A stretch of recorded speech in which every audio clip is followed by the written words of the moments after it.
Every single year in fantasy football, there are players who disappoint, maybe breakout candidates that don't break out, or just generally overpriced players who don't quite meet their price or our expectations. But then the following year, we get players that bounce back or post-hype sleepers. And today, here on Spike Week, our Spike Week Sickos show, we're going to dive into some of those players who may be disappointed last year, maybe let you down in best ball, that might be on the verge of a breakout in 2023. Let's do it. 3, 2,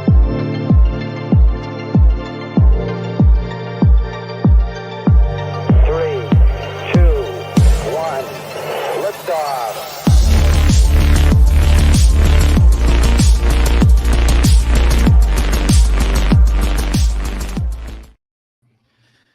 So I really wanted to do this show. We have a couple other shows in the hopper here. And thank you everyone for, of course, joining us. But I really wanted to do this show and get this one out of the way so I can never talk about Gabe Davis again for the rest of the summer, because of course I will be bringing him up at some point today during the show. And I spent just way too much time thinking about, talking about, arguing over Gabe Davis last year, and frankly, even already a little bit this year. And so it's not even June. We're at the end of May. We're going to get any Gabe Davis or some of these dusty players, maybe some Broncos, Russell Wilson, etc. Get some of those guys out of the way here early and often so we can focus on some other maybe more fun, new, and exciting players the rest of the summer. That's what the Bills want you to think. But when he gets moved to the backup running back spot and we have to start talking about him on the handcuffing show, right? Then you're going to be all over the sports. He's going to be the Isaiah Likely of wide receivers. He's going to be backing up DeAndre Hopkins. Like, okay, when do we take Gabe Davis? Because what happens if DeAndre Hopkins gets hurt or takes steroids again? That'll be worse than last summer's Gabe Davis conversation if we have to talk about his contingent value upside on the Bills. We got 100 days, buddy. We can do it. We can do it for 100 days. It is true, 100 days. And 100 days, does that feel like a lot or a little to you? It feels like a little. Because I'm like, in my head today, when I saw that it was exactly 100 days, I'm like, how am I going to get all these drafts in? Especially with this Vegas trip. And I'm just like, shit, I already feel behind the 8 ball. And I'm not even like not drafting, right? Right. It's just, so yeah, it feels like a little. And I'm like, shit, if I do end up maxing out all these contests, I'm going to be doing some days probably in August where I'm drafting 4 or 5 teams per site per day. And God, I can't wait for that. That's going to be exciting. It is. It's funny because that we're, it's probably pretty fitting theme for this show that we are sickos when the NFL, the big narrative, everybody, Schefter and all these guys are tweeting 100 days till the NFL season. And all I can think about is, okay, if I'm going to max this contest and this contest and this contest, right, how many drafts do I have to average per day before the NFL season? And that is, I don't recommend that for anyone that's going to draft a lot of teams, because it is a very daunting conclusion that you'll come to about how many teams you have to draft. But what I will say is I haven't been drafting a ton. Like last year, by this point, I had drafted more teams than I have drafted so far. Part of a couple of that are technical issues on the DraftKings side of things, account related issues. No, I'm not cheating or anything like that, but just some technical things on the DraftKings side. And then it's also a little bit strategic. And I want to kind of be barbelling ish, but I wasn't really able to at the very beginning of these contests open. So I'm just trying to kind of make sure I'm a little bit more cognizant instead of just completely and utterly firing away. But and I know I will enjoy like that first, there's something about like, you haven't drafted a ton. It's time to start firing, baby. Like you said, I'm hit 10 drafts today, 10 drafts tomorrow, sit at home on a weekend. Maybe the wife goes out with her friends or something, and you're just sitting having a cocktail, ripping underdog drafts. That's fun. That's a lot of fun. The problem becomes you can't do that every day for the whole summer. Your brain turns to mush. And so I'm dreading the end of the summer when it's like, still got 100 drafts to go and the season starts in a week and a half. Like, good luck, dude. Good luck. Time to start firing. The Poodle too really helped me out, is what I'll say in that aspect, because that's when I started multi-tabling again. I was just like firing 2 drafts at once. I was like, okay, I have my rhythm back in. I kind of know my pockets at this point. So I'm ready. I mean, so if anyone moves up or down, we're ready. We have everything else in place. So I feel comfortable with the drafts again now. So I'm ready to start banging out these drafts throughout the summer. Totally agree. And the best thing about being able to bang out all these drafts for the rest of the summer is that I'm so excited about where we're at with the tools for Spike Week. So I just want to get that plug in here also because it's a pretty fitting segue in, particularly with what we built with the draft hacker, which for anyone not familiar is essentially our overlays, a HUD, a caddy, whatever the heck you want to call it. It overlays the information that you want to see during your draft onto your draft screen. And it is an absolute game changer, and everything that we've done, and shout out to Hacker, who is our behind the scenes guy, just absolutely crushing it. And I don't think I can go back to drafting how I drafted before, say 2 years ago. Now, having used this tool, it is a part of the Spike Week Premium subscription, which you can there's a link in the description to go get it. We have a monthly option if you kind of just want to test drive it or just use it for these months over the summer. And then we have an NFL package, which will get you a little savings on the total amount that you would spend for the entire NFL season, because that'll of course cover you for playoff best ball, in-season best ball. You can still see all your exposures and everything and track them and sweat them during the season, which I found amazing last year. But the overlays are just absolutely killer.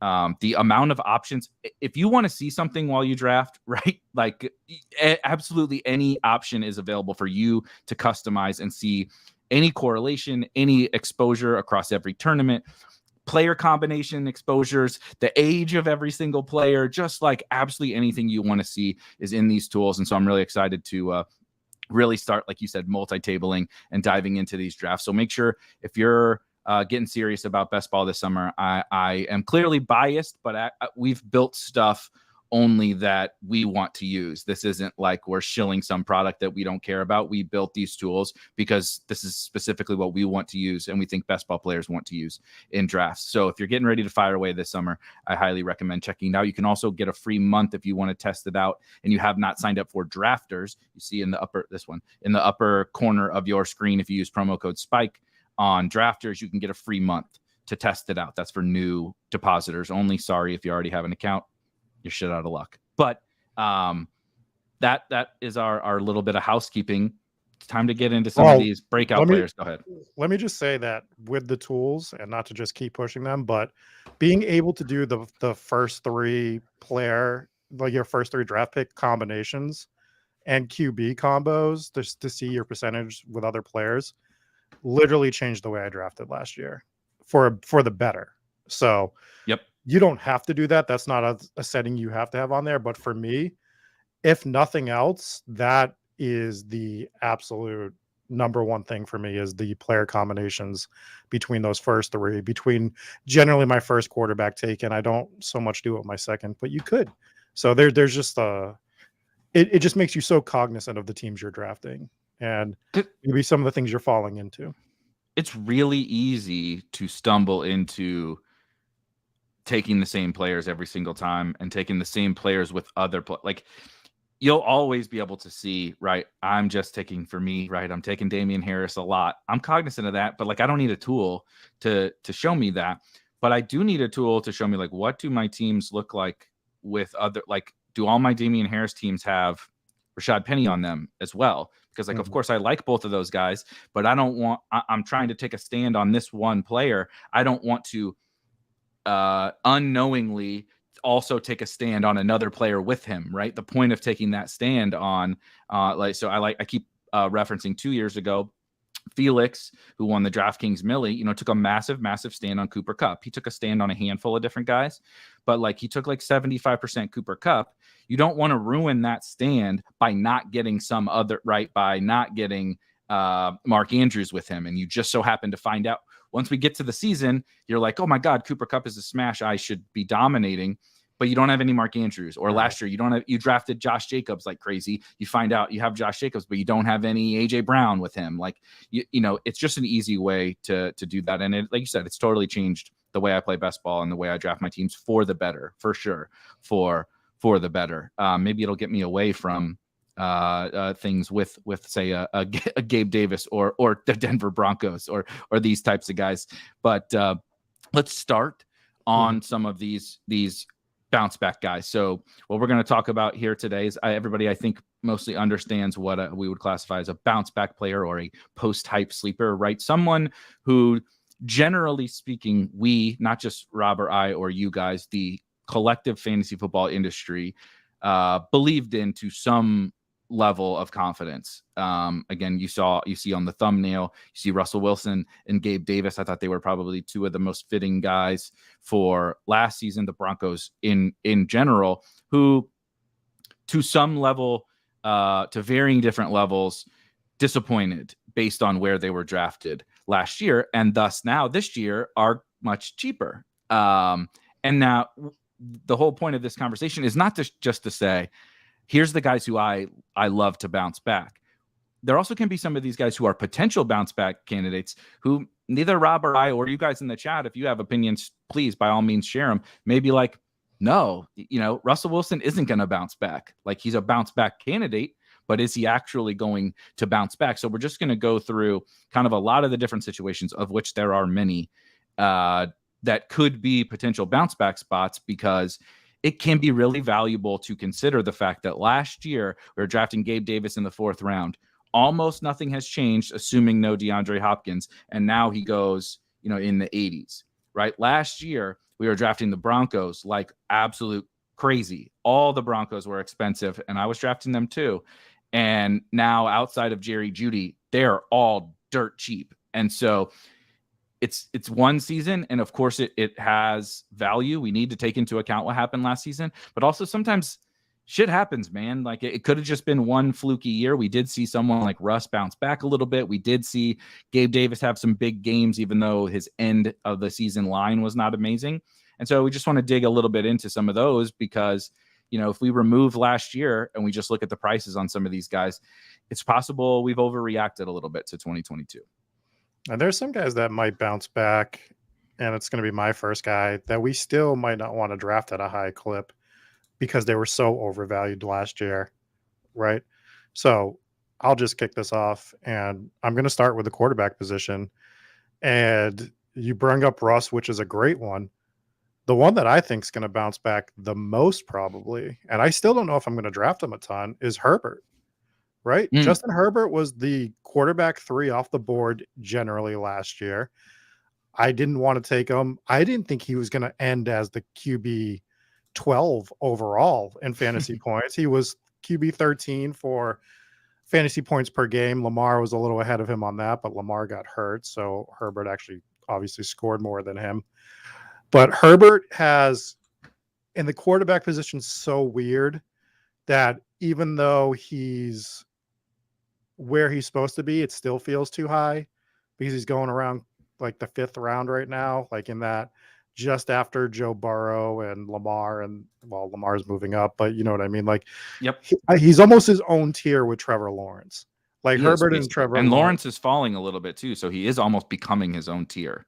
Right. So I'm pretty sure Herbert's not going to finish as QB 12 again, right? Like, I think we can all agree that that's probably not a likely thing. He's going to be higher than that, but is he still too high is the question. So that's where I'm kind of trying to figure out. So I do think he bounces back, but I don't know if I'm going to be drafting him a ton. I just don't know if I can pull the trigger still. Where are you at with that? He's such a good one. I'm glad you brought him up, because quite frankly, I'm going through the list, and he wasn't the most polarizing guy, and even his underperformance has really never been talked about at all since the season. It was just kind of like, yeah, it wasn't perfect, but like, whatever. He didn't Russ level bomb. So like, we haven't, and he didn't, another team will definitely get to, he didn't Patriots level bomb, right? Just the whole team tanks out. And so it was like, yeah, whatever. Herbert is Herbert, but he really did underperform. He didn't offer you major upside. This is definitely a thing that we're going to get into as well today. That I'm also gonna I should, I guess, put this in the housekeeping, but we have a player stats page and tool, which I believe is free on the website. I should know that, but I'm pretty sure it's free. But you can go see kind of more best ball focused stats as opposed to just go to Pro Football Reference or even go to I like to use Fantasy Pros to look at game logs and stuff like that. That's helpful, and to see where they ranked in fantasy points per game and stuff like that. But also seeing how many spike weeks did these guys have? How many? We call them nuclear weeks. So a spike week is essentially like, we call it one standard deviation above the average score. What a usable week would be, which is just making the lineup, right? If you make your lineup, you get a usable score.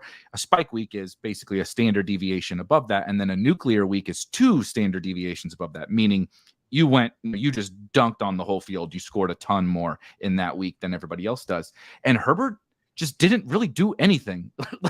He was again, even the QB 12 thing, that can be a difficult kind of thing to say, oh, okay, he was QB 12. He was drafted as QB 2, which was kind of crazy last year. And we did talk about that. Neither you or I were drafting him last year. So shout out to us.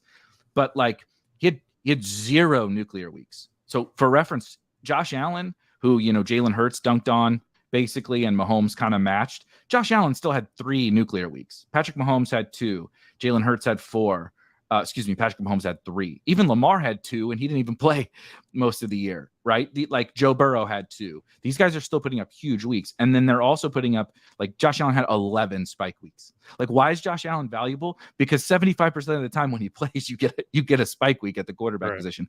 That's, even though it's not a huge difference maker in quarterback points, Justin Herbert had 0 nuclear weeks and 2 spike weeks. 2 the whole season.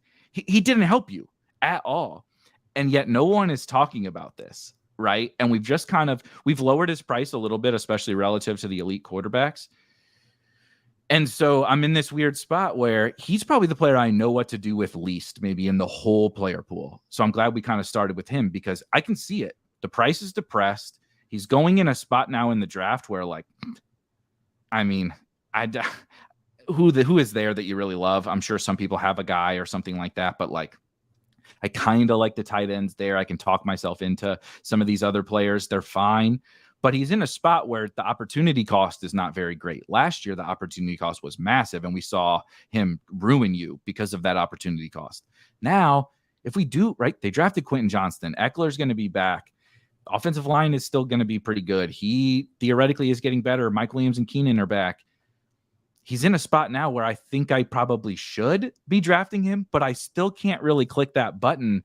And so that's why I'm really struggling with him, because I don't want to anchor to last year, but I also, last year kind of confirmed my priors, so I'm struggling with that aspect of, was I just right and I'm still right about him and he needs to fall even more? Or now is this the appropriate price where we can really benefit from a potential bounce back? Yeah, it's that perfect storm of all quarterbacks get moved up and he's actually getting moved back versus last year's price. And I think Jack Long in the chat brings up the best point, where he says he likes Herbert over Lawrence at cost. And I think that's a decision you have to be making. I like Lawrence over Herbert at cost, personally. I'm not going to argue against Herbert over Lawrence. I mean, to me, you're flipping coins almost at that point. So I kind of like Lawrence a little bit better. I like his weapons a smidge more, I guess, with Calvin Ridley and Christian Kirk. But Keenan Allen, Mike Williams is theoretically just as good. Quentin Johnson could be something. I'm not going to have 0 Herbert this year, but he's a guy that I have to be targeting in a draft to get. I'm never just I'll just take I'll just take Herbert here, right? You're just not doing that. I have to be mindful of the fact that I need to take him occasionally. It's still probably going to be underweight to the fields, even though I think he's going to bounce back. He is going to bounce back this year, in my opinion. He is going to finish as a top 10 quarterback. And I know that's only saying that he's going up 2 spots, but it's 2 spots. Tom Brady finished better than him last year. He was and if we look at, I'm just going to share it really quickly because it's easier to talk it through when it's on the screen here. But again, here's our player stats. Let me zoom in just a little bit. And so you see, we have it sorted. Obviously, here's last year, 2022, like kind of best ball focused stats, right? So you see over here nuclear weeks and spike weeks and usable weeks and all that different stuff. I did not mean to click on dud weeks there, but shout out to Davis Mills for having the most dud weeks. So Josh Allen just crushing, right? Patrick Mahomes, Jalen Hurts, as you'd expect, just crushing. Joe Burrow, frankly, was pretty much, Joe Burrow was like a lesser version of those guys. He did have the nuclear upside, but you see 6 spike weeks compared to like 12 for Hurts. So that's just the difference of a guy who runs, how easy it is to get a spike week when you run relative to someone like Burrow. But even as you mentioned, so like from a points per game perspective or total points, he's QB 10, QB 12, QB whatever, based on which players you remove and such. Like that's always also part of the difficulty with points per game is, who do you remove based on how many games they played and all of that. But if we look at like total points added, meaning, how many points did he add to your team above what, just any average quarterback would, right? Here's what the usable quarterback score is for that week. How many points did he add above over the course of the entire season? He was even worse in that, which that is really like the metric we care, at least for like total best ball point scoring. How many points are you adding to if I can just replace you with anybody, whether you finish as the QB 12 or the QB 16, who cares? But if you're also not ever adding anything to my lineup, right? Like Joe Burrow was still adding points to your lineup, like a lot. He was the QB 4 in total points added, right? And I mean, Lamar Jackson was the QB 7 in total points added. He was way higher than Justin Herbert, and he didn't even play all the games. And so there's just no way around it and saying that Herbert was really bad last year. And I think his archetype really is kind of that Lawrence-y type archetype where he's going to have to run hot, right? Like the Bradys, the Staffords, Rodgers, they can have those big years when they throw for 45 touchdowns. Absolutely. And they run for a couple, right? Brady notoriously was the QB sneak guy that would boost his scoring a little bit. Yeah, he's Hurts before the tush push was Brady was actually like a real man QB sneaking in there. But those guys got to have, like, there is no room for error on like touchdowns and stuff like that with a guy like Herbert. And I don't like to spend a premium pick on those guys. But the only thing I was going to say to wrap the Herbert thing is you and I talked how important double stacking can be, in particular, some double stacks that are under owned a couple of weeks ago on our Monday night show. And that one has stuck with me a little bit as it pertains to Herbert, because premium Chargers double stacks are like non-existent in these tournaments because Mike Williams, Keenan Allen, and Justin Herbert all go right next to each other. And then it feels like people forget about double stacking the Chargers, even if they take Eckler. It's like every stack of the Chargers includes Quentin Johnston or Gerald Everett, because it's the oh shit stack that we talk about, right? They're like, I took Herbert, but oh shit, I don't have any other Chargers. I gotta take Quentin Johnston. I gotta take Gerald Everett. Maybe I'm taking Josh Palmer was showing up on the list more than like Keenan Allen. And so I think it's a good example of you don't have to be overweight Herbert, right? When we flip the cards over and we say, look at our player exposures, we don't have to get overweight Herbert you can be underweight Herbert to the field, but use those bullets in a smart way by doing things like, let's just figure out I'll reach on Keenan and then take Herbert and Mike Williams, or reach on all three of them, or take Eckler and reach on one of the wide receivers and then take Herbert, and build my Chargers teams in such a way that, like, if Herbert's really going to bounce back and kind of go back up into the top 5 of quarterbacks or something like that, what do you think is going to happen? It's not Josh Palmer. I'll tell you that. It's probably not Gerald Everett. I'm not saying you can't throw Gerald Everett on at the end, but it's Keenan, it's Mike Williams, it's Eckler, right? It's those guys. And so I want to be like, when I'm right about this on this Herbert team, I want to maximize those teams, but maybe I don't want to have 15% Herbert in a vacuum, because he may not in a vacuum be the absolute best bet at quarterback. Yeah. And I think that's probably the way to play Herbert, is to focus on double stacking him. And this is for another show in the future. What I was thinking about today was CMC teams, and how I think almost of all the players drafted in the first round, CMC's probably got the same first 3 picks start with CMC 2 wide receivers, right? So the way to play the CMC teams might be to take CMC, whoever you want, T. Higgins will say is there, and then grab Keenan Allen, come back around the next few picks and take Mike Williams and Herbert maybe. So that's just kind of one of the things I was thinking. I think the way to play Herbert is going to be to hyper focus on double stacking him and making sure you get those unique double stacks that no one else is getting. And then if you don't keep doing that, there's no point in drafting him, is kind of the way I feel. And like, he's also the kind of guy you just want to double stack, right? He's more of a pocket passer and he's a reasonable athlete. And I think someone mentioned it. Jack also mentioned it. You know, he's young and athletic enough to get some rushing TDs, which he did 2 years ago, I believe, which is also part of why he didn't have a great year last year. But like, he's also not the guy you want to be banking on a bunch of rushing TDs. You know, we saw that problem last year, that like he can run for some. And so that's gravy. You're hoping for it, but you don't want to bank on 7 Justin Herbert rushing TDs in order to get you there. You know what I mean? Because it's probably not in his bag in most seasons. I want to move to my first one, and I'm cheating a smidge, but it's your hometown team, and I'm not trying to bring up I'm not trying to rub salt in any wound after that Celtics performance for a Boston fan, but maybe this is the opposite because I'm going to be positive about a Boston team, which is also very hard for me. But the New England Patriots are a team who I probably would not have said 2 months ago or a month ago that like would end up being on a lot of my teams this season because, you know, it doesn't look very good. I'm not the world's biggest Mac Jones fan. Devontae Parker, Kendrick Bourne. I wasn't a big Tyquan Thornton fan, like as a prospect. Jacoby Myers is even gone, and they replaced him with a worse version of Jacoby Myers in Juju. You know, Mike Gesicki is not particularly a special talent. You know, there's just not a lot. Now, they did obviously. We're going to see how much the offensive Tweedledee and Tweedledum calling plays last year, how much that impacted them, and how much the upgrade to Bill O'Brien will be. I also don't think they're completely out of the running for someone like a DeAndre Hopkins. I think they're very much a dark horse, but I don't think it's completely and utterly out of the realm of possibility. Don't put that on us. I know. I know. And I before everyone jumps on me, I know that I love Hopkins. I know that him and Bill O'Brien have a bad past, but there's been a bunch of articles and stuff about how they'd probably be willing to set that aside if it made sense. I don't think it's going to happen, but I'm just saying. Mm-hmm.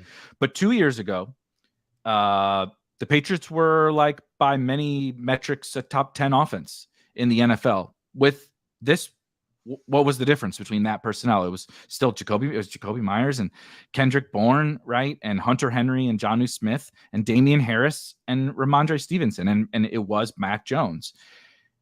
Now, after a down year, and trust me, I also witnessed the down year, and that shit was a goddamn train wreck in New England last year. And I understand being more down on them. They are the cheapest offense in all of best ball. Now, we've gone too far the other way. And so from a bounce back perspective, they don't even have to bounce back that much to help you in best ball. Mac Jones doesn't even get drafted in every single draft. Hunter Henry, who doesn't get drafted in most drafts, nonetheless, every single draft. All the the most expensive wide receiver is Juju, who's the one who I don't even want. Right. I don't even want. I'm going to Tyquan Thornton. Apparently I'm the only one drafting him because his ADP just sits in the mid 180s, even though I take him in on every team. If you want to do the Gesicki thing, I see paths to upside for Gesicki.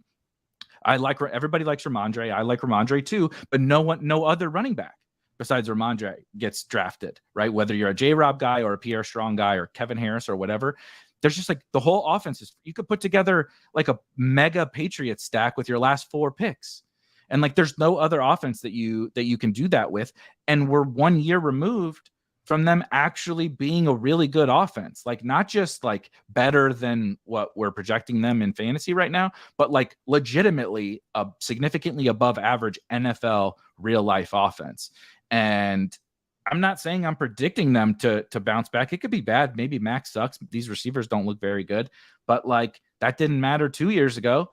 So why are we so anchored to last year for the Patriots when they've got a new coordinator, they have a little bit of new weaponry in the offense, and they've been good before? So if I were to make like a flag plant of a bounce back for best ball specifically, I think it would probably just be the Patriots offense, because it's so easy to win with them as picks.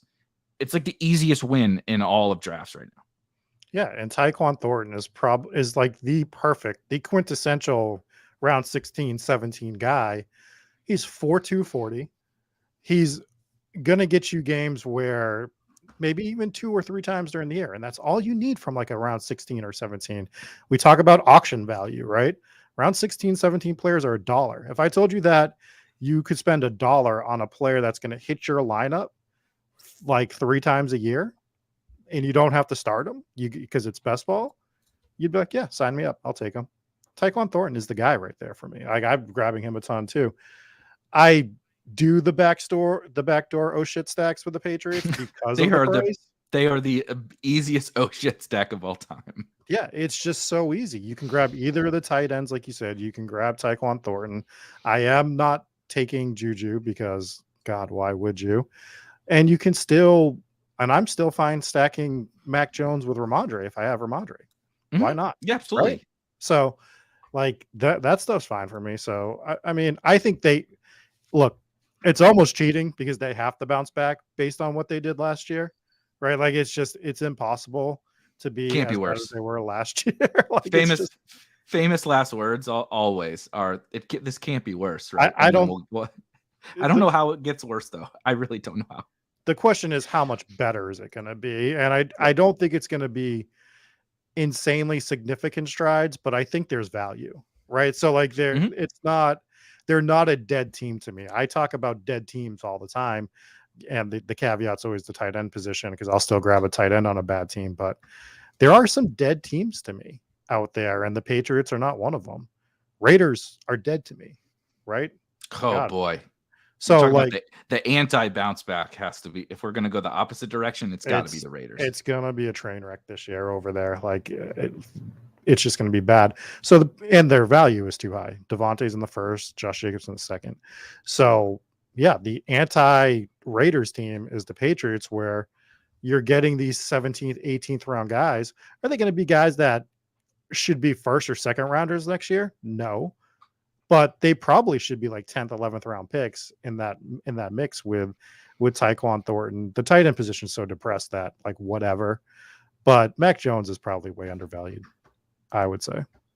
I totally agree. And I know some people, Boutte, was certainly a much better prospect, coming into LSU, and even before this season has had a pretty disastrous LSU career. And if you wanted to, but if like not exactly a lot of competition in the Patriots wide receiver room, if he figures it out, I don't see a problem with taking him, especially on DraftKings in 20 rounds or something like that. I don't see a problem with that. I did want to hit a couple of, I did like some of the, I haven't looked at the data yet, so forgive me if I'm misspeaking. It's possible that this isn't that unique, but I do think it's interesting. You can do a CMC start and then get 2 of those 2-3 turn running backs, but you're done. Mm-hmm. Like I'm drafting a 3 running back team and just banking on those 3 guys, and then I'm going to have 11 wide receivers or something like that on that team. And I think that's also another way to go. Like, it's just extremes, right? When like you can't just draft these balanced teams that everyone else is draft. I'm not saying you can't. You don't want to go overboard on drafting a ton of these balanced teams in the same structures that everyone else is building with the same player combinations that everyone else is building. So that's really the thing. So yeah, I think I will probably have a few of like CMC, Pollard, Ramondre, or something, something like that. But then it's like, I'm done. And like, you're done. Please stay healthy, and I'm going to have to draft a million. Tyquan Thornton is going to be on that team, but Tyquan's going to be on that team, and so with Mac Jones for the double, yeah, exactly. We got the Mac Jones. I can already envision it. There's DJ Moore in Fields, Mac Jones, and Tyquan. Yeah, it's going to be a total shit show. I did just want to welcome Maverick Steeler, new to the show. Thank you for joining. We appreciate you. And then I wanted to pull up the Cobra Kai was saying other teams that are dead to the anti-bounce back teams, the Cardinals, the Raiders, and the Bucks. A little bit of Trey McBride. I think, a little bit of Bucks I think are fine too. The Cardinals are very difficult. You can see the upside with like a lot of these players in a vacuum, but also from a macro perspective, they feel very Patriots-y of this season, where there's some talented players and maybe they've been good before, but the general environment for those teams is just it's bad, dude. I mean, there's no really way around it. Kyler and the Kyler Cardinals are a disaster. Raiders clearly a disaster. Kyle Trask or Baker Mayfield with the Bucks, all disasters. Absolutely disasters. I'm going to move to the tight end position, and I'm probably stealing this from you, but I don't care because I can do that. But one of the biggest underperformers last year at tight end was Kyle Pitts. Injured, right? Gets hurt, drafted as tight end 3, going extremely high in drafts. And he finished as like the tight end 14 overall, which doesn't matter because he wasn't on the field for you at all when it mattered. But I think that the Falcons are going to be better this year. And, they bring in Bijan, which I think is a terrible pick, but they bring in Bijan for the team. They're going to be run focused, but I think they're going to concentrate targets heavily on Drake London and Kyle Pitts this year. Like, it's what makes sense for this team. So like, you're going to see target share numbers that are going to be high, like super high for those two guys, I think. Now it's relative to the amount of passes thrown, blah, blah, blah, blah, blah, blah, blah. But I still think that the opportunity is going to be there for Kyle Pitts. And I think I'm probably not grabbing enough of him at his price right now. And I should be getting more of him than I am and working him in. I've been doing a lot of Goddard because of Jalen Hurts stacks and stuff like that, but I think I need to be mixing Kyle Pitts in a little bit more. So I think Kyle Pitts is probably going to be the best bounce back tight end. This is the year for him. He either does something this year or he's essentially never going to do it in my mind. Like, he has to do it this year or he's just never going to be close to what we thought he was going to be. I don't even know if he's ever going to be that, but I'm going to grab Pitts a little bit more. Some excellent comments in the chat. Lazy Fish Breeder says, Pitts sure feels like Lucy with the football, but I'm starting to grab him. Amen to that one. I know I'm Charlie Brown. Let's just say that every year for 3 months over the course of the summer, I'm Charlie Brown, and all these players are Lucy with the football for sure. And this is a good one from Ken. Buying Pitts is an annual tradition. He gets 2 rounds cheaper each year. So we're going to get 8th round Kyle Pitts next year after another dud. But I honestly, I totally agree.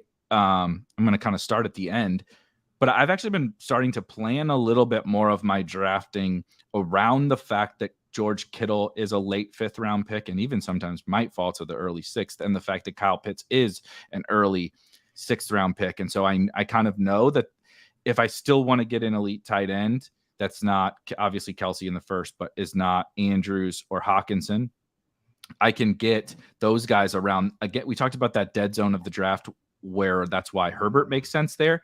Well, now we got George Kittle and Kyle Pitts going there. And so I'm trying to just be cognizant of that, and I will be overweight both Kittle and Pitts, both because I like them, but also because they go in this range where I don't like anybody. So I might as well take the elite high upside tight end. But I totally agree on Pitts. I also think Pitts is one of those guys that clearly has been very frustrating for a couple of years. And trust me, as a person who drafted a lot of him, I had a team, Pete and I's team that made the Best Ball Mania 2 finals, had Kyle Pitts. We were one of the only teams that had Kyle Pitts. Everybody had Mark Andrews, and he caught like a 70-yard.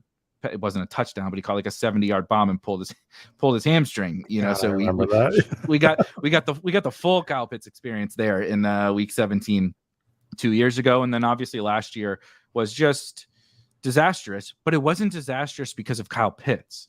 It was disastrous because of his situation, and not even just his situation. They threw him the ball.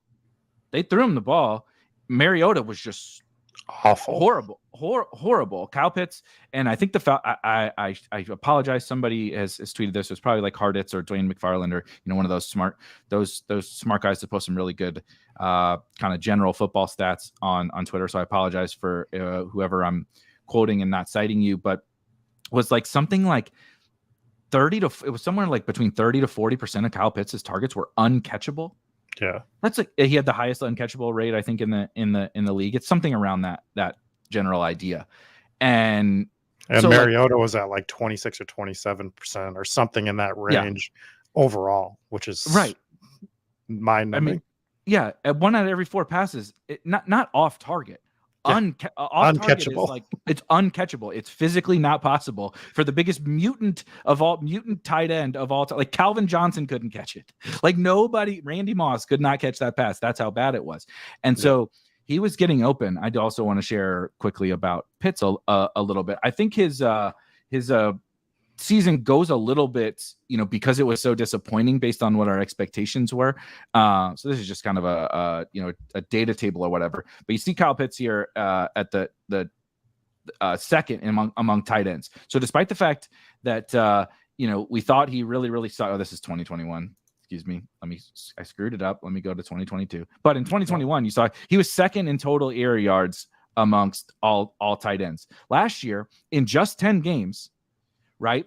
He was sixth in total air yards amongst tight ends. Sixth in 10 games. Air yard percentage, obviously he's going to be very high. Hawkinson, Andrews, Pitts, and Hawkinson's a little skewed because when players move teams, it gets a little funky. But basically, he was way higher than Travis Kelce. Travis Kelce had 24% of his team air yards. Kyle Pitts had 31. Now, of course, the fact that they don't throw a lot is part of this issue, right? But if you get any form of volume uptick, the guy was out there playing, he's out there running routes, he's getting high value targets. I know that the red zone stuff was annoying for a little bit, but they did scheme him up some stuff in the red zone. Of course, Mariota didn't connect with him. He could have had a much better season pre-injury if just a couple of those passes broke his way. There's a highlight reel that I saw going around on Twitter that was like all the uncatchable passes of Kyle Pitts, and we're talking like he missed out. Odell's dad put it together. Yeah. He missed out on like a bunch of 50-yard like touchdowns. Yeah, and it's like if any of those connect, we're just looking at him in a very different light, and like I want to buy those guys. The talent's not the issue. Opportunity is not the issue. You just need Ritter to not throw every pass uncatchable to him. And and you don't even need that much of a change, right? We're doing this with the Bears. We're like, oh, we really need the Bears to throw a lot more. And yes, we do. But like, we actually don't need the Falcons to throw that much more. We just need them to stay how they're doing and throwing it to those two guys. And we just need it to not be Mariota back there throwing. And like, I'm into that big time because they're the only two guys we're drafting from that passing game, right? We're drafting Pitts, we're drafting Drake London. Are you grabbing anyone else ever from the Falcons? Like, no. I am. So you want to talk about a team that I am one-offing? I'm either grabbing London or Pitts. I don't think I've grabbed them both together yet. Maybe once. I don't even know if I've done it yet to stack with Ritter. It's just. It feels like such a great bet to have one of those two guys on your team because I think one of them is going to be, they're going to pay off their ADP plus some. It's just, is it going to be London or is it going to be Pitts? Pitts is more valuable because of the position. If he does pay off his ADP plus, like you're rocket shipping. And I like London more, probably like just like in a personal stance because that's a spot that I like to grab wide receivers is that 5th round. But Pitts is probably the better play overall, just based on position and what he can do for separation purposes against the field. And people are mentioning, they did sign Mac Hollins and some last round Mac Hollins. I mean, I understand it, but Mac Hollins had basically one big week last year, an absolutely insane week that he had last year, like 200 yards or something, if I recall.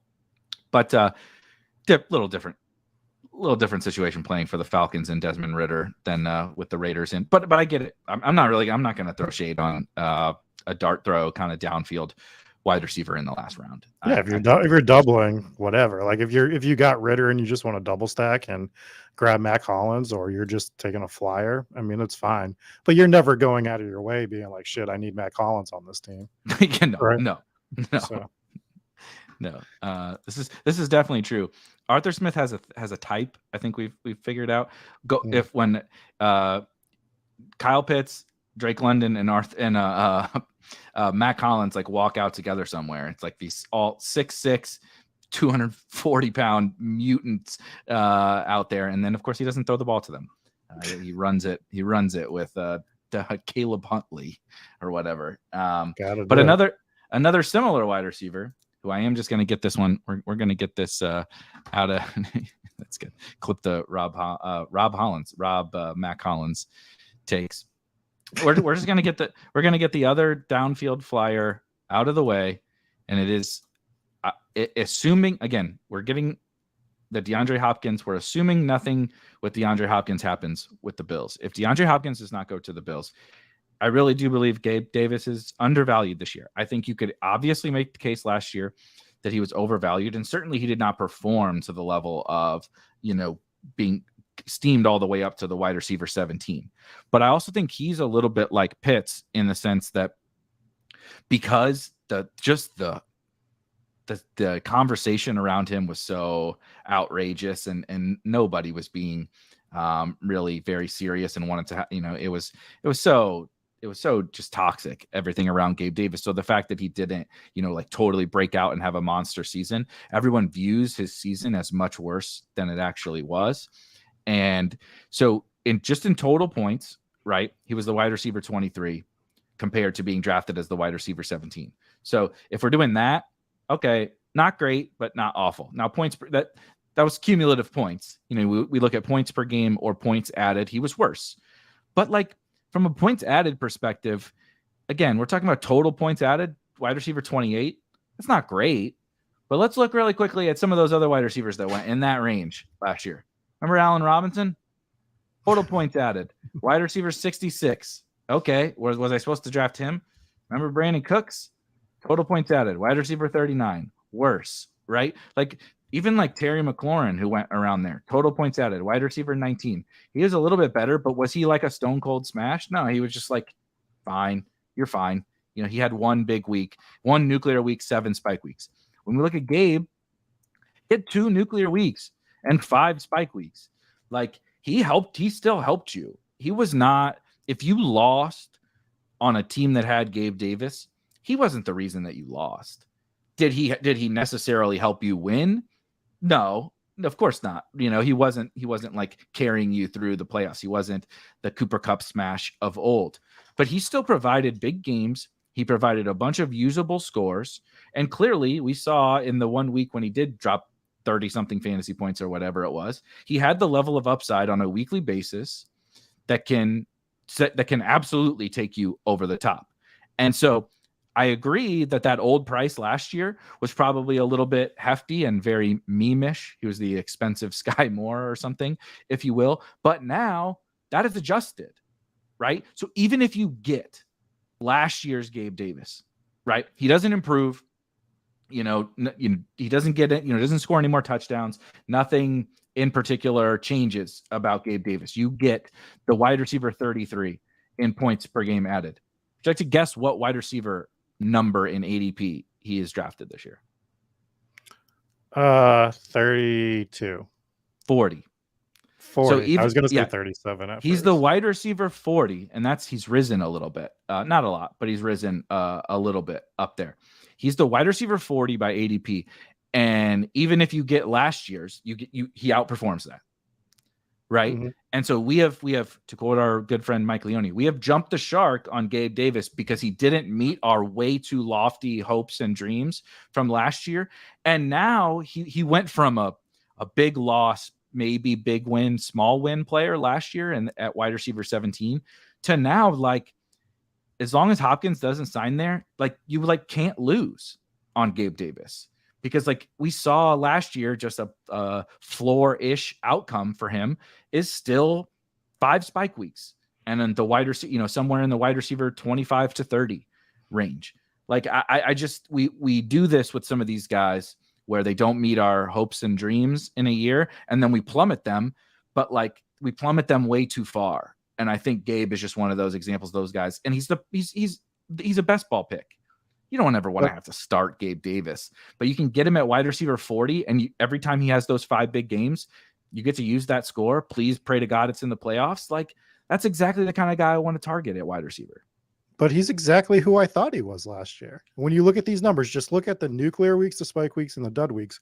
If you had told me before the season started, he's going to have 2 nuclear weeks, he's going to have 5 spike weeks, and he's going to have 5 dud weeks, I'd be like, yeah, that sounds right. Right? Like that's exactly. That's who he is. We knew who Gabe Davis was. We knew we were drafting him where we were drafting him. The price was raised to a point that it shouldn't have been. We knew that last year, but we know that those nuclear weeks are there, and we know that he plays for an offense that has the potential to go nuclear. They didn't play their week 17 game last year. Yeah. That game was starting to shoot out immediately. We don't know what that game would have been. That could have been the 3rd nuclear week, right?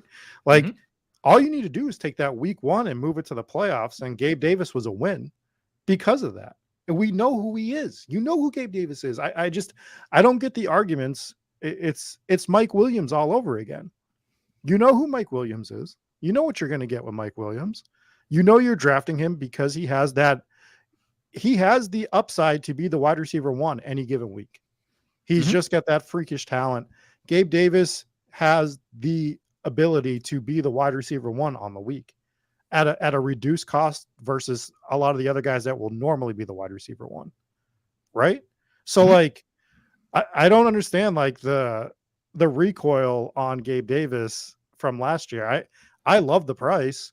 It's just, this is who I thought Gabe Davis was.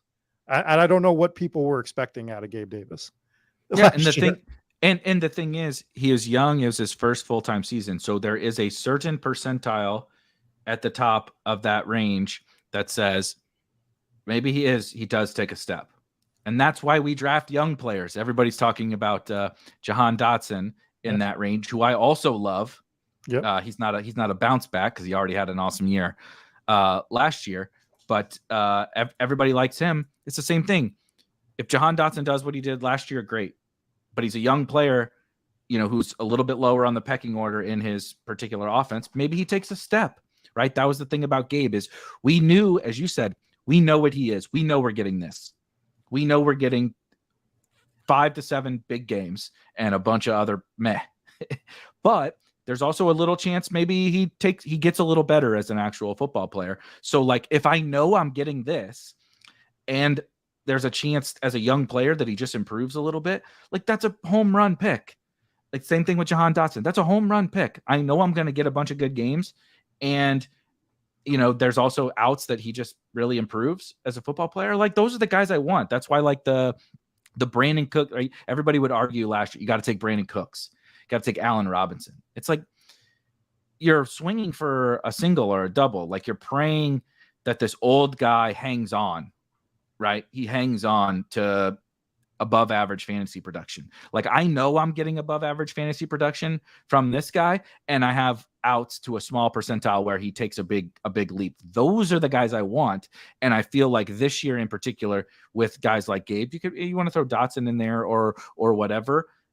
With Gabe and Pitts are the 2 good examples of like, you almost can't lose. That's an exaggeration, but you almost can't lose drafting them at these new costs because we took last year's way too lofty expectations. And then we've jumped all the way down far we do this all the time in fantasy, right? Guy doesn't live up to our lofty expectations. Now we're going to take him way too far the other way. And now these guys are just home runs. They're home run picks in best ball again, specifically. Yeah. And these are the ranges that I talk about where you can do some things that are a little bit unique. Maybe you reach a little bit on Gabe Davis to get somebody around the range. Like if him and Dotson are going next to each other, maybe you want both of them. Maybe you find a way to make that happen, right? Like if they're too close to each other. So I never understood the Gabe Davis discourse because he's exactly who we thought he was. And that's all I can say about it. I'm going to bring up an asterisk wide receiver. And this is very and I hate talking about him because I don't like drafting him, but I am drafting him on DK quite a bit. And I'm only drafting him on DK. And I did see his name come up in the chat for something, but Deontay Johnson is priced perfectly as a DraftKings pick right now. Like, we're talking about a site that's full PPR. You get bonus points for 100 yards in a game. And the touchdown regression is very real for him because we've said it before. Touchdown regression positive for him is 1 freaking touchdown this year, right? He scores 4 or 5 touchdowns, does what he normally does. I think he's a great pick for DraftKings. I'm not touching him on Underdog, but I think he's going to overperform and bounce back versus what he was doing last year, just based off of just everything that he just has to almost, right? Barring injury, which is like what you can say for everybody, he's going to have a better year than he did last year. And I like Pickens better. I'm still more of a Pickens guy because I just think he has that explosion upside that we like from like a Gabe Davis or something like that. But Deontay Johnson is the perfect guy to add on DK teams when you're just like going volume heavy at wide receiver, right? Yep. So he would actually fit in to that build you were talking about earlier, your McCaffrey. Like if you were doing this on DK, Mm-hmm. If you were doing this McCaffrey, Ramondre, Tony Pollard build, and you're leveling out with wide receiver, 11 wide receivers or whatever, Deontay is like the perfect linchpin for that type of build. Another thing you can do is we've just now mentioned, well, we brought up Jahan just from some of the chat, not necessarily from the bounce back thing, but you have Deontay, Dotson, and Gabe all going literally like basically right next to each other. You can toss Pickens in there if you'd like to include him in this. And like, so you don't have to do the robust start to do this, but it probably works the best on, say, a robust team where you can like pull 1 or 2 of those guys up a little bit, reach on that, right? Because they literally go like right next to each other. So nobody has these guys together, right? Deontay, Gabe, Dotson, Pickens, whatever. And so you pull a couple of them up and pair them together, and you're getting unique, like, who doesn't want Deontay, Dotson, and Gabe on the same team? And like, what are you sacrificing? Mike Evans? like who gives a shit if you don't have Mike Evans on that team? But yeah, just looking at Deontay stuff, he's the same story. Like, and the other thing about him is, I mean, we're talking about 1,500 air yards. 1,500 air yards, 147 targets. He played almost every snap for the entire season, and he had 16 red zone targets. He had 14 end zone targets. It wasn't like he wasn't getting targeted down there. Just the football gods said, "Fuck you, Deontay. This is your Jacoby Myers. This is your Jacoby Myers season. You're just not going to score any touchdowns, right?" Whereas Pickens only had 6 red zone targets and scored 4 touchdowns. And like, I don't have a problem with Pickens necessarily, but again, you see here on your screen, Pickens only had a 15% target share. Pickens only had a 10% red zone target share. Deontay had a 27% target share and a 29% red zone target share. So like, he just dominated everything all over the field. It's just he just didn't score any touchdowns. And now he's probably the archetype of a player who under performs to his touchdown expectation a little bit. He's a little guy, right? He's not a big physical dude, but like, I mean, he's not going to score 0 on. Well, not 0. Yeah, like maybe he scores under expectation, but we're still expecting like, I don't know, 6 or something like that on this type of a volume as an average. And so like, I agree. These are guys like, I wasn't really drafting Deontay last year. It wasn't really my cup of tea where he was going in the 4th round or something like that. Now he's like one of my favorite wide receivers, especially on DraftKings, as you mentioned, but I think he's good on Underdog too, because like the easiest way to get to a spike week is by having a player who draws a ton of targets, because you can score touchdowns more easily when you draw a ton of targets. If they throw you the ball a lot, you know how you score touchdowns? You need the ball. That's why there was a lot of Dawson Knox discussion in the Discord today, which if you're not in the Spike Week Discord, what are you doing? There's a link in the description. But like, I mean, playing on the Bills is great and all, but the number one way you score touchdowns is by them throwing you the football. Like, you can be on the Bills and not score touchdowns if they don't throw you the ball. And Deontay is going to get the ball a lot. And like, that's the easiest way to score touchdowns. Now, the Steelers are also like a little bit of a bounce back as an offense as well. I don't like Najee still. I prefer the Jalen Warren side of that. But like everybody besides like what Freiermuth is cheaper than last year. Like I don't know that Pickett's cheaper, but he hasn't really risen. And now we for sure know that he's going to be the guy. They seem like another good like bet as an offense to, again, not smash, but just like Deontay's probably going to be better. Pickens is probably going to be better. I don't know that Allen Robinson is going to be better, but Freiermuth is probably going to be better. Najee can't be worse. Warren's probably going to be better, and Pickett's probably going to be better. So like that's good for everybody, but Deontay is definitely the main man here for me. And I'm looking at his game log, and I'm talking about how I'm just taking him on DK specifically.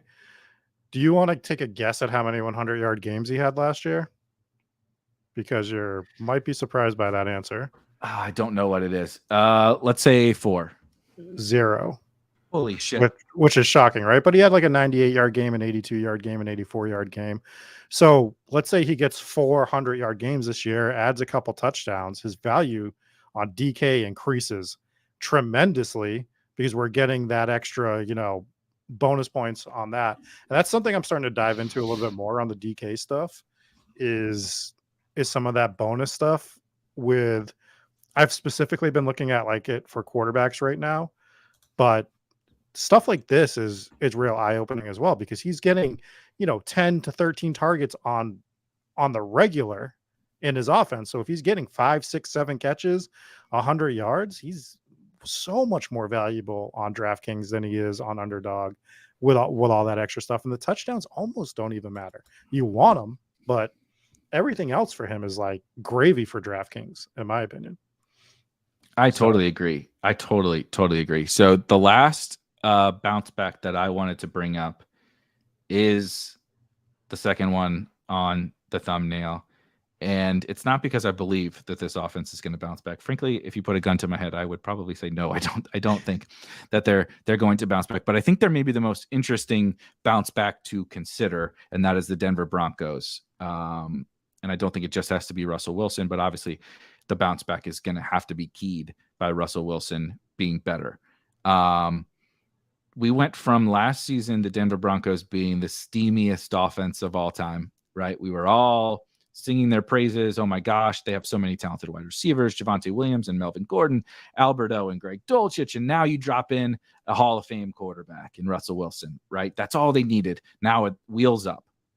Clearly that failed. And not only failed, but like it just looked bad. Like it's one thing to just like underperform a little bit or whatever. Like Justin Herbert underperformed, but you never felt like this is probably why nobody's talking about the Herbert thing because like it didn't look bad. It's just like, the results didn't pan out. Russ, like it looked like he forgot how to play. And maybe he did forget how to play football. Right. Yeah. And they just the wide receivers are getting pissed and it was a disaster. But now you take out Nathaniel Hackett, you insert Sean Payton, who has been kind of one of the better offensive minds in the NFL in a long time. You take out Melvin Gordon, you add in Samaje Perine, which probably makes him a little bit better because Melvin was pretty dusty, it looked like last year. And you get these wide receivers healthy outside of KJ Hamler, which I guess it's just over for KJ Hamler. And if Sean Payton can work some wizardry with Russell Wilson, like who's to say they don't go back to what we thought they were going to be last year? Like maybe it was Hackett and Russ needed some time to get up to speed. And now we bring in Sean Payton and he's going to bring the best out of these guys. But the market has said outside of Jerry Jeudy, who inexplicably we've decided he's the one, like, I mean, I like him the best too, but why is he going like 40th overall? And everybody else, we just said, no, fuck all these Broncos. But Jeudy, I'm in on that dude. 4th round pick. Very strange what we've done to Jerry Jeudy, but like, I don't know, man. I go so back and forth on this because I really want to find the situations betting against the market. Like, and this isn't even just people will do the, like if you were in on the Seahawks when everybody was out on the Seahawks, you printed. I understand that, but this is more of a like that was everybody had reasonable reasons to be out on the Seahawks last year, in my opinion. I'm fine going against the market on that. But like people keep saying that about the Bucs, and I'm like, you guys are searching for an anomaly and trying to, it's square peg round hole, right? We do that all the time. Like, who's this year's Cooper Kupp? Well, fucking nobody is this year's Cooper Kupp. Like, stop trying to find Cooper Kupp. People are trying to find this year's Seahawks. I'm not trying to do that, but everybody was in on the Broncos, and it was for good reason. And so now one down year, and we've said, nope, last year is the truth. Not everything we all believed after they signed Russell Wilson, not everything we believe about Sean Payton and how talented these wide receivers are. We believe last year is the truth. And like, my soul like wants to bet against that, but then like my brain is like, did you fucking watch Russell Wilson last year? What are you doing? Don't do that. So I really go back and forth on this one. So I wanted to bring them up.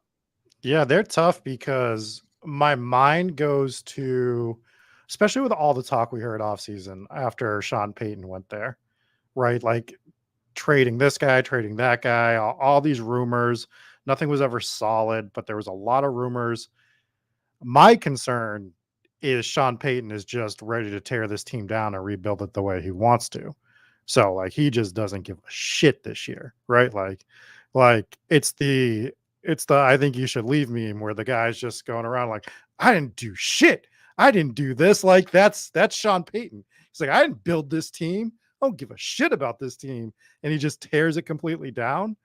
But the flip side is maybe he can win with Russell Wilson. Maybe he wants that challenge. I don't know how to call it. I guess I'm betting more towards he's ready to tear the team down and just go full rebuild. But I do like taking some of the Broncos pieces. I like taking Cortland Sutton where he's going for multiple reasons. We talk about in-season trades. It's happening more in the NFL. If they go full rebuild, yeah, maybe they don't trade him before the season. Maybe Cortland Sutton gets traded mid-season. Maybe he's the guy that ends up on the Bills, right? They're 2-4. They're 1-5 or something like that. Mm-hmm. And the Bills come calling like, here's a freaking 5th round pick for Cortland Sutton. He gets up to speed by the time the playoffs go. I mean, like, we're galaxy branding at that point, right? But I do think it's a possibility that something like that could happen. My brain is just telling me to be very careful with the Broncos, be okay one-offing the Broncos, and very much limit your stacks of the Broncos right now. So I just want to talk about people like there's some Judy. So first, Judy popped off in the playoffs. Judy scored well, on a bad offense. This is one of those. I'm not. Obviously, those are factual statements. But again, sometimes I think it's important. We get really attached to he scored this many fantasy points last year, or here were his fantasy results. Fantasy results can be highly variant. And if we don't dig into like what the actual use, we just showed you Deontay Johnson. Mm-hmm. The Deontay Johnson usage was, yes, maybe he should generally underperform that a little bit, but not to the level that he did last year. When we look at the Broncos last season, Jerry Jeudy had what did they say? 175 points. He played less snaps than Cortland Sutton. He had 200 less air yards than Cortland Sutton. He had 3% lower air yard share. He had 9 less targets. He had a 3% lower target share. He had 2 less red zone targets, right? He had a 6% lower red zone target share. He had 4 less end zone targets and a lower ADOT. He did nothing from an underlying stats perspective, particularly better than Cortland Sutton. Now you could say he's better, so he's going to be more efficient on his work, and that's fine. But like all he did was yak, which is an important thing. He's definitely a better yak player. So we factor that in. But everything else from a Sutton versus Jeudy perspective was pretty close and actually was in the favor of Sutton. So I understand why you're saying that. I'm not saying you guys are wrong. I'm saying the market has decided Jeudy popped off at a certain point and Jeudy had better production. But like in reality, like the things were a lot closer between him and Sutton, at least in terms of last year. Sutton went ahead of Jeudy, right? You want to talk about bounce backs?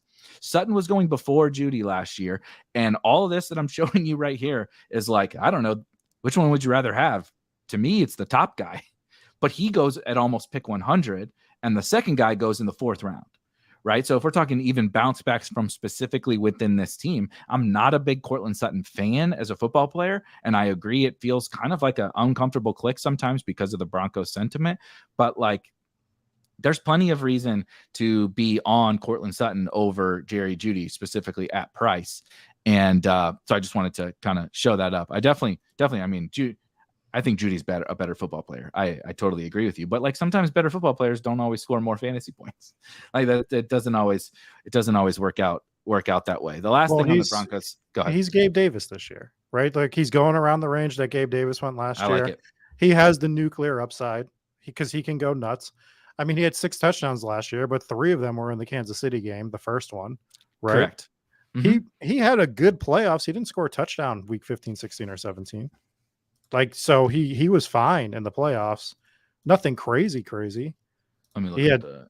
He had 7 catches for 38 yards in that last game against Kansas City. He had 6 catches for 117, no touchdown against the Rams. And he had 7 catches for 76 yards in week 15. He was fine. Probably hit your lineups. Wasn't bad. Yep. His nuclear game was week 14 against Kansas City, where he didn't even get 100 yards, but he got 3 touchdowns. Yeah, I remember that. And Sutton didn't play in that game, right? Or something like that. And I think, did Russ get hurt that game too? And yeah, Russ threw. I remember that game. I stacked it in DFS. Shout out to me. But I mean, shocker. I stacked the Chiefs game. Can you believe it? Shocking. That was one of those. But yeah. But anyway, point being, I do understand why Jeudy would go ahead of Courtland Sutton. But it is funny that within this offense, that no one is interested in any of these guys.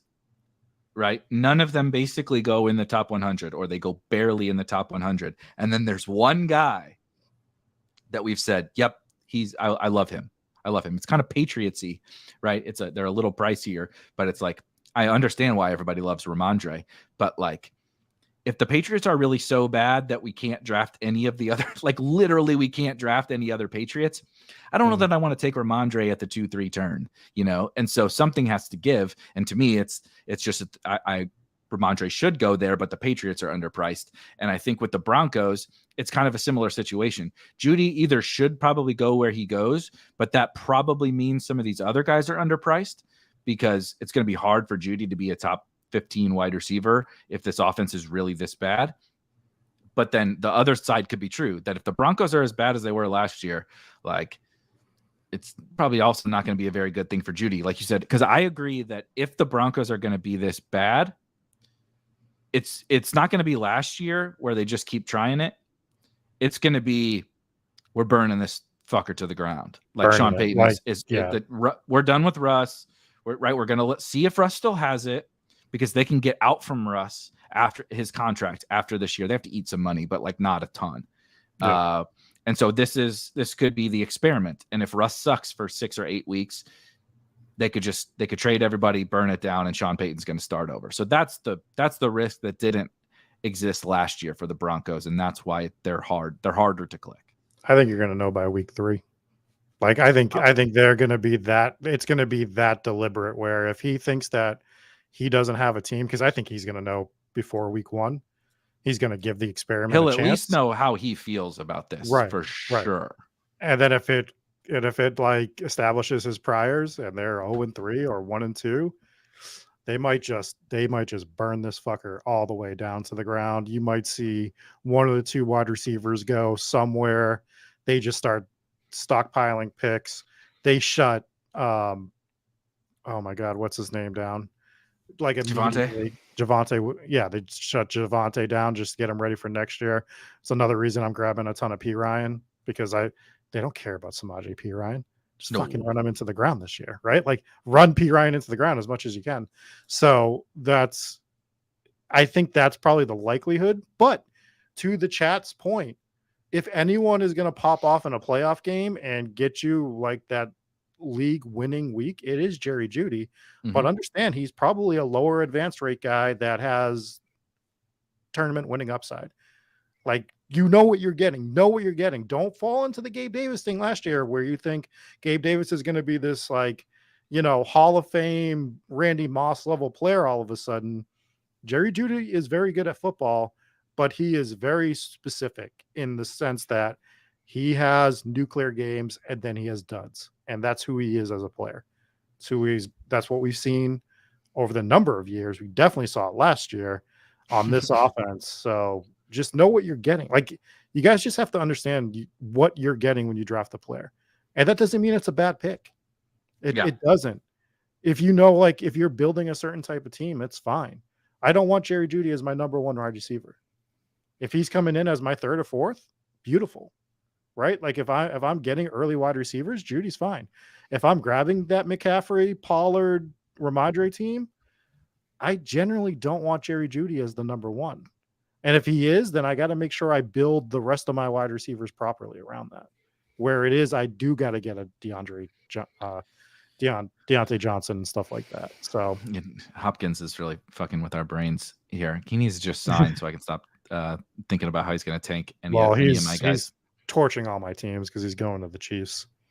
I know, same. But just on that, I was going to say that a kind of fitting way to kind of conclude the bounce back thing and what you're saying about Jeudy and what we said about Gabe and really a lot of these guys and really just about any player in best ball. But like we love to get in the weeds, really break these players down. I love it. Like, who doesn't love it? It's really fun to kind of get into your player takes and dig into some of this data and all that kind of stuff.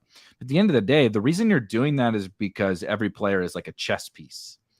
And like, I don't mean that in the way that like, oh, of course they're all pieces that I move to try to win this. I mean that in a way that like when you play chess, there are different kinds of pieces and they all like do different things for your team, right? The queen does something different than the rook, right? And the knight does something, et cetera, et cetera. And so don't like, and that's okay. You need pawns. You need rooks. You need those to win a game of chess, to win a game of best ball. It's not like not every player is the same. Not every player is going to give you this, oh, he can be Cooper Kupp. Not every player is going to give you, right? The Broncos offense is not going to give you a level of stability.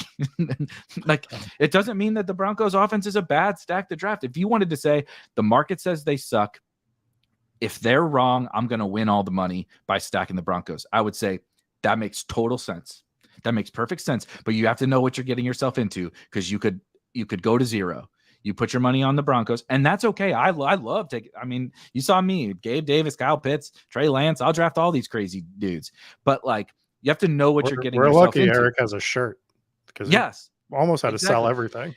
Fun fact: this shirt says "Get rich or deposit trying," and I've been really living up to that mantra in best ball these last couple of years. But like, that's the thing is like this whole like bounce back stuff is like, what chess piece is Deontay Johnson? What chess piece is Russell Wilson? What, right? They all have, every player makes up their archetypes, their profiles, that becomes a chess piece, right? Christian McCaffrey is a different chess piece than Javonte Williams, right? If you want to say Javonte Williams it was a second round pick last year, I understand he was injured, but he's way too cheap now. If you wanted to say that, by all means, but you have to understand the injury, the risk, the Broncos risk, the Pirine risk. You have to understand all that as to what it is, right? Same thing with the Broncos. You have to understand Deontay Johnson is probably, you can't get tilted when Deontay Johnson regresses and scores 3 touchdowns, because like, this is kind of just what Deontay Johnson is. You shouldn't expect 18 touchdowns, but like, knowing all these things, identifying what these chess pieces are, and then putting all the chess pieces together in a draft is the whole fucking point of all of this best ball stuff, right? It's not about, I know better about Deontay Johnson. It's not. It's identifying what kind of chess piece Deontay Johnson is and how he fits into your teams and into your portfolio. Absolutely. Couldn't have said better myself. Probably could have, but I'll let you take the credit for this one. Yeah, bullshit. You could have. We are going to get out of here. We're going to be posting tons and tons of different draft streams coming up. I got to get my shit together on a couple of our how to win at best ball videos. I have a million other different ideas for some pre-recorded strategy videos that are going to be coming out. We're just going to be cranking. If you are not subscribed, I promise you will not regret it. If you subscribe to this channel, we're cranking out tons and tons of strategy content, draft streams, stuff like this, shorts. We have a lot of good shorts, some very funny, some a little bit more informative, content of all kinds for best ball that'll really help you over the course of this summer. And then the last thing is just before this show, I posted the latest article that I'm pretty excited about. Actually, it's very long, so sorry, bear with me. I'm a rambler, as you guys can obviously tell, about how to implement an exploitative best ball strategy. I think most strategy discussion becomes around, which players should I draft? Which draft strategy should I use? What worked last year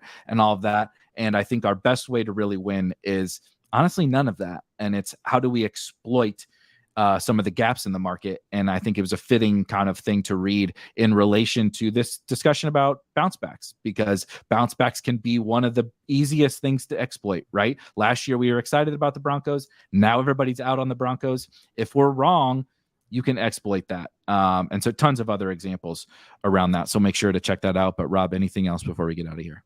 Nope. Just to close out that point, it's overcorrection from the market allows you to get value on these guys. Gabe Davis is the perfect point. Was he a 4th rounder? No. Should he be a 6th rounder? Probably. Now he's an 8th rounder. So now you're getting the value, right? And it's a lot of these guys. So be looking at those players going forward, but look at them as how they fit on your team. Every guy fits differently, as we brought up, and get the value for those guys when it makes sense for that particular team. 100%. We'll be back with another, I think, pre-record video tomorrow. So make sure you're subscribed to the channel. And then Karain and I will be back with, again, it is pre-recorded, but you'll see it here on the channel with another Legendary Sickos episode this Thursday, talking about projected ownership and player combinations and uniqueness and all of those fun conversations. But guys, will it be 8 hours long again? We're shooting for 3.5 hours this time. We're gonna see how we're gonna experiment with how absurdly long we can go before people finally stop listening. You know what I mean? Fair. I'm gonna see how many times I can say, all right, to wrap up, and then which is what happened last time. I was dying. It was really funny. I was laughing a couple times. I had to even go on mute because I would say, all right, and to get out of here, what about this guy? And then we would go on for 2 more hours, literally. Yeah. Everybody have a good night. We'll see you tomorrow, Thursday, within the next couple of days. Peace.